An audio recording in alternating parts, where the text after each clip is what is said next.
Corona virus के खात्मे के लिए 1 मई से मेगा वैक्सीनेशन अभियान की शुरुआत हो रही है। तीसरे चरण के इस महाअभियान में 18 साल से ज्यादा उम्र के लोगों को वैक्सीन लगाई जाएगी। हारेगा कोरोना, जीतेगा हिंदुस्तान।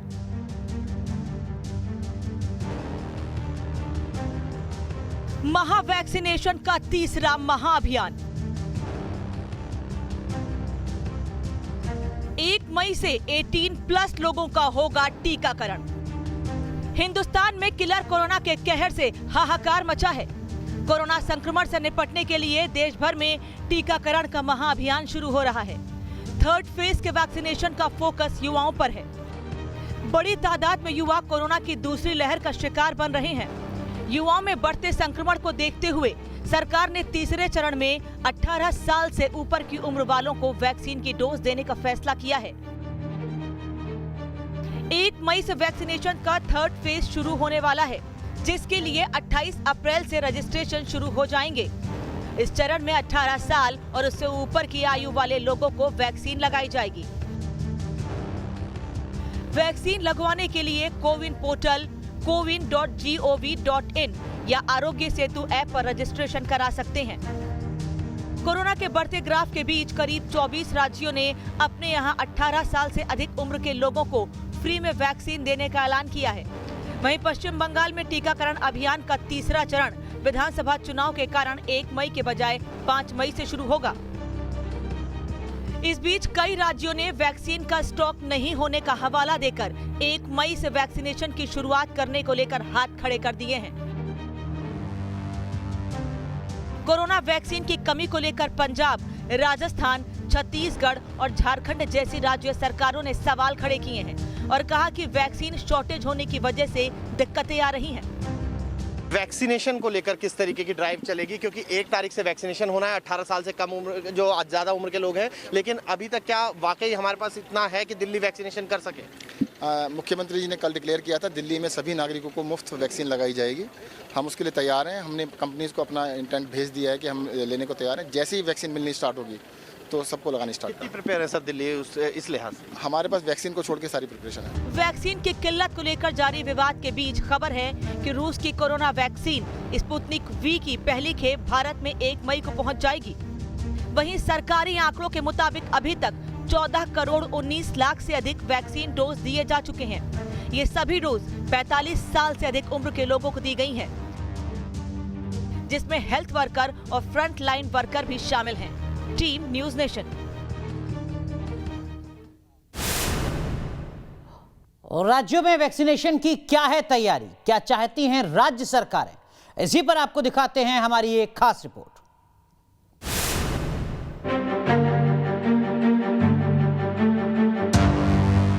हिंदुस्तान के लिए करो या मरो की स्थिति है। कोरोना के विकराल रूप के खिलाफ जंग में वैक्सीनेशन ही बड़ी भूमिका निभा सकता है। एमपी में वैक्सीन को लेकर बड़ी तैयारियां की जा रही हैं। 180 करोड़ रुपए में 45 लाख कोविडशील्ड का पहला ऑर्डर एमपी सरकार ने दे दिया है। इस चरण में एमपी में 3 करोड़ से ज्यादा लोगों को वैक्सीन लगनी है। भोपाल में हर दिन 15 से 20 हजार लोगों को वैक्सीन देने का टारगेट रखा गया है।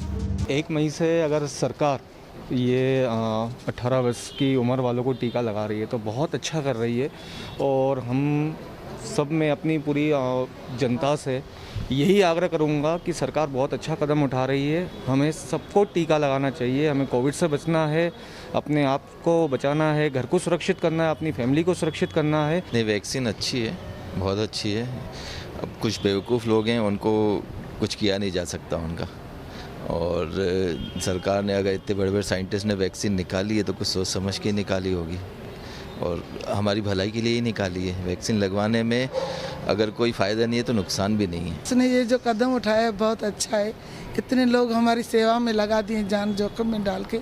उन लोगों का भी थैंक यू, सरकार का भी थैंक यू। छत्तीसगढ़ में वैक्सीनेशन को लेकर ऊहापोह की स्थिति बनी हुई है। छत्तीसगढ़ में 1 मई से शुरू होने वाले वैक्सीनेशन पर ग्रहण लगता दिख रहा है। छत्तीसगढ़ के सीएम ने वैक्सीन की शॉर्टेज पर सवाल उठाए हैं। उनका कहना है कि जब तक वैक्सीन नहीं आएगी टीकाकरण शुरू नहीं हो पाएगा। देखिए, जिस प्रकार से मुख्यमंत्री का बयान आ रहा है और स्वास्थ्य मंत्री का बयान मैंने पढ़ा हूँ कि मिलेगा तो करेंगे, मतलब इनकी नीयत नहीं है कि 18 साल वाले को 1 तारीख को वैक्सीनेशन ये लोग करें। मुख्य प्रश्न ये है कि आखिर जो वैक्सीन आपके पास में पड़ा हुआ है और आप देखेंगे कि लगातार वो घटती जा रही है, जो पहले संख्या आ रही थी लगातार घट रही है, और घटने के बाद में जब 18 साल की बात आई तो कांग्रेस की सरकार यहाँ की राजनीति शुरू कर दी, और मुझे लगता है कि 1 तारीख को ये शुरू करने वाले नहीं हैं, केवल इस पे राजनीति करना चाहते हैं। महाराष्ट्र में भी 1 मई से शुरू होने वाले वैक्सीनेशन को लेकर स्थिति साफ नहीं है। यहाँ भी वैक्सीन की शॉर्टेज को मुद्दा बनाया जा रहा है। महाराष्ट्र सरकार का कहना है कि अगर केंद्र सरकार से महाराष्ट्र को जरूरत के अनुसार वैक्सीन मिलती है तो ही 1 मई से 18 से ज्यादा की उम्र के लोगों को वैक्सीन देना संभव होगा। वैक्सीनेशन सेंटर्स कम नहीं है, प्रॉब्लम है वैक्सीन कम है। वैक्सीनेशन सेंटर्स तो करीबन 4200 के दरमियान है, लेकिन वैक्सीन्स उन सेंटर्स को एक सेंटर 200, 300, 400 तक वैक्सीन दे सकता है, लेकिन उतने वैक्सीन्स हम उनके पास पहुंचा नहीं सकते क्योंकि ऊपर से आते नहीं हैं। ज़रूर वो जो आते हैं वो हम रोज़ाना पहुंचाते हैं, लेकिन रोज़ाना जो स्टॉक होता है वो 1 या 2 दिन का स्टॉक होता है। इसीलिए हमारी पहले से मांग यही रही है कि 1 हफ्ते भर का स्टॉक देना चाहिए। महाराष्ट्र में वैक्सीन मुफ्त मिलेगी या फिर पैसे देने होंगे, इस पर अभी मंत्रिमंडल में चर्चा चल रही है। महाराष्ट्र की कैबिनेट इस पर फैसला जरूर करेगी। भोपाल से शुभम गुप्ता के साथ टीम न्यूज़ नेशन। तो राज्यों के स्तर पर तैयारियां भी हैं, सवाल भी हैं और सियासत भी है, लेकिन इस बीच वैक्सीन के लिए आप किस तरीके से रजिस्ट्रेशन कर सकते हैं ये हम आपको बता दें। देखिए, बहुत ही आसान है रजिस्ट्रेशन कराना। 3 तरीके से आप रजिस्ट्रेशन करा सकते हैं। एडवांस में सेल्फ रजिस्ट्रेशन, स्पॉट पर जाकर रजिस्ट्रेशन, या सरकार खुद आपसे संपर्क कर लेगी कि अब आप जाइए और रजिस्ट्रेशन करा लीजिए। लेकिन सेल्फ रजिस्ट्रेशन कैसे होगा ये हम आपको बता दें। कोविन ऐप से रजिस्ट्रेशन आप करा सकते हैं। आरोग्य सेतु ऐप से भी आप रजिस्ट्रेशन करा सकते हैं। कोविन ऐप की वेबसाइट cowin.gov.in से आप रजिस्ट्रेशन करा सकते हैं। रजिस्ट्रेशन कैसे होगा ये भी हम आपको बता रहे हैं। ऐप या वेबसाइट पर जाएं, अपना मोबाइल नंबर डालें। जैसे आप सामान्य कोई खरीदारी करते हैं ऑनलाइन तो आपके पास मोबाइल नंबर डालने के बाद एक OTP आता है। आप OTP डालिए, अपना अकाउंट बनाइए, अपनी डिटेल्स जैसे कि नाम, उम्र, लिंग भरिए। एक पहचान पत्र आपसे वो मांगेंगे, एक आपकी ID मांगेंगे, Aadhaar, PAN card, ration, voter I card जैसा कुछ। आप उसको अपलोड कीजिए। अगर आपकी उम्र 45 साल से ज़्यादा है तो सर्टिफिकेट अपलोड कीजिए। टीकाकरण केंद्र और तारीख चुनिए। एक मोबाइल नंबर से अधिकतम 4 अपॉइंटमेंट लिए जा सकते हैं, लेकिन ये सिर्फ 45 साल के लिए नहीं। अब 45 साल से कम उम्र के लोगों को भी अपना रजिस्ट्रेशन कराना है तो उनके लिए अब उम्र सिर्फ 18 साल से ज़्यादा उनको दिखानी होगी। कोलकाता में वैक्सीन की भारी कमी हो गई है। कोवैक्सीन आउट ऑफ स्टॉक है। कोविशील्ड भी कुछ ही सेंटर पर नजर आ रही है। न्यूज़ नेशन रिपोर्टर तापस की ये रिपोर्ट देखिए। एक तरफ पश्चिम बंगाल में पॉजिटिविटी रेट, खासकर कोलकाता में पॉजिटिविटी रेट तकरीबन 50% हो चुका है। उसके बावजूद भी अगर आप देखें वैक्सीनेशन सेंटर्स की हालत, यहाँ पर लोग कतारों में खड़े हैं। जैसे इस समय हम AMRI हॉस्पिटल में मौजूद हैं। यहाँ पर कोविशील्ड जो वैक्सीन है वो दिया जा रहा है। 3 काउंटर्स यहाँ पर बनाया गया है, जो 3 काउंटर्स में कोविशील्ड के 2nd डोज भी यहाँ पर दिया जा रहा है। लेकिन यहाँ कोवैक्सीन अवेलेबल नहीं है। और पूरे कोलकाता में ही जो वैक्सीन अवेलेबिलिटी है, चाहे वो कोविशील्ड हो या फिर कोवैक्सीन हो, बहुत अनसर्टन है, क्योंकि इस अस्पताल में कुछ दिन पहले तक कोविशील्ड भी नहीं था। हालांकि पश्चिम बंगाल सरकार का ये कहना है कि काफ़ी तादाद में वैक्सीन तो केंद्र सरकार ने भेजा है, उसे डिस्ट्रीब्यूट किया जा रहा है। बावजूद इसके कोलकाता के बड़े बड़े जो प्राइवेट हॉस्पिटल्स हैं वहाँ पर काफ़ी किल्लत देखी जा रही है। सरकारी अस्पताल की बात तो आप पूछिए नहीं, क्योंकि वहाँ कतारों में लोग खड़े हैं, किसी के पास कोई इन्फॉर्मेशन नहीं है। तो डॉक्टर्स का ये कहना है कि अगर इस महामारी को थोड़ा सा भी कंट्रोल करना है तो लोगों को वैक्सीनेट करना काफ़ी ज़रूरी है। 18 साल के ऊपर जिन लोगों को वैक्सीनेट होना है उन्हें कल से रजिस्ट्रेशन करना होगा, यानी 28 तारीख से 1 तारीख यानी 1 मई से उन्हें वैक्सीनेट किया जाएगा। लेकिन स्थिति अगर ऐसी बनी रही कि जहां जो सीनियर सिटीजन्स है 45 साल के ऊपर तक जो है, उन्हें अगर 1st डोज और 2nd डोज के बीच जो गैप होना चाहिए उससे ज़्यादा गैप बन जाता है और वैक्सीन अवेलेबल नहीं होता है, तो फिर 18 साल से लेकर आगे तक के जिन लोगों को नए सिरे से वैक्सीनेट किया जाएगा 1 मई से, उनका क्या होगा, क्या वैक्सीन अवेलेबल है, ये सबसे बड़ी चिंता की बात है।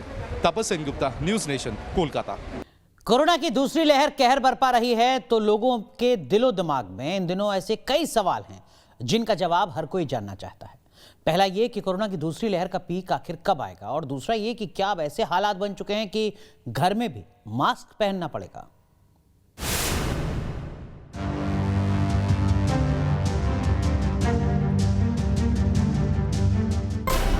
क्या अब घर में ही पहनना होगा मास्क?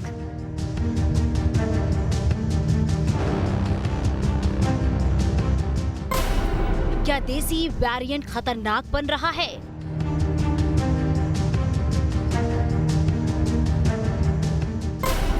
क्या महामारी का पीक आने वाला है? देश कोरोना महामारी की मार से कराह रहा है। देश के तमाम छोटे बड़े शहर वायरस के अटैक से बेदम हैं। कोरोना संक्रमण के मामले तेजी से बढ़ते जा रहे हैं, तो महामारी से मौत के बढ़ते आंकड़े विस्फोटक हालात की गवाही दे रहे हैं।